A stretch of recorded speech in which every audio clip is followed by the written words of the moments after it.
Peak Marcello is not a moron. Okay, maybe climbing a New York City skyscraper to leave his tag was not his brightest idea ever. So now Peak, yes Peak, not Pete, his parents were rock climbing hippies, is sitting in jail for vandalism and trespass.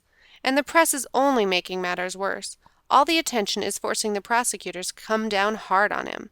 He's let down his doting mom, stepfather, and most painfully, his precocious 8-year-old twin half-sisters. With Peake's years of experience looking for a tougher climb, he certainly has the practice getting himself out of a tight spot. However, he gets some unlikely help getting out of this situation when his aloof father comes to his rescue. Peake is given the choice between living in juvenile hall for the next 3 years or leaving the country to live with his father, the professional climber. Now Peake is traveling halfway around the world to live with his father, call me Josh, who has his own agenda. Josh's climbing company, Peak Experience, is in financial trouble, and Josh plans to use Peak to garner some attention and much-needed clientele. Now Peak is in a death-defying attempt to be the youngest person to ever climb Mount Everest. Now listen to this excerpt from Peak, a novel by Roland Smith. Rather than confront Josh, I crawled into my tent, wrapped myself in my sleeping bag, and fell asleep. I know what you're thinking. Chicken. Maybe you're right, but what was I going to say? I will not be used, Father. Or how about this? Send me back to New York so I can do my time. Take that, Dad. Besides, I needed some sleep before I talked to him. Walking around at 18,000 feet wears you down, and it turned out that I didn't have to find him because he found me. You awake? He asked.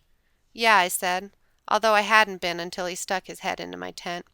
He crawled in and zipped the flap closed. Did you get a chance to look around the camp? A little. There's a lot of competition for your company up here.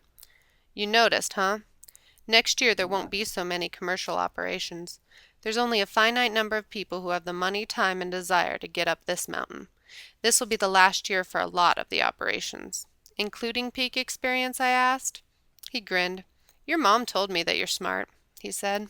I guess you get that from her. Flattery has never worked on me. So how much trouble are you in? Like the judge said, I look good on paper, but the truth is, I'm in debt up to my crevasse.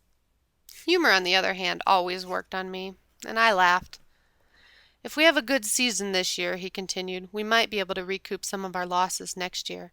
It's all riding on how many people we get to the summit in the next few weeks and how much publicity we get. Which is why I'm here, I said. He gave me a sheepish look. Not entirely, he said, but yeah, that's one of the reasons. That's the main reason, I thought. Might as well get it over with. If I had been 15, would you have come to New York? He hesitated, then said, Probably not. I was right in the middle of leading a group of amateurs to Everest. I would have liked it a lot better if he had come to New York to save me because I was in trouble, not because he was in trouble. What is Peak willing to do to get to the top of this mountain? Why does he even want it so bad? Mount Everest is about to force Peak to take a hard look at what he truly values in his life, because when it's life or death, you need to know why you are taking that risk at all.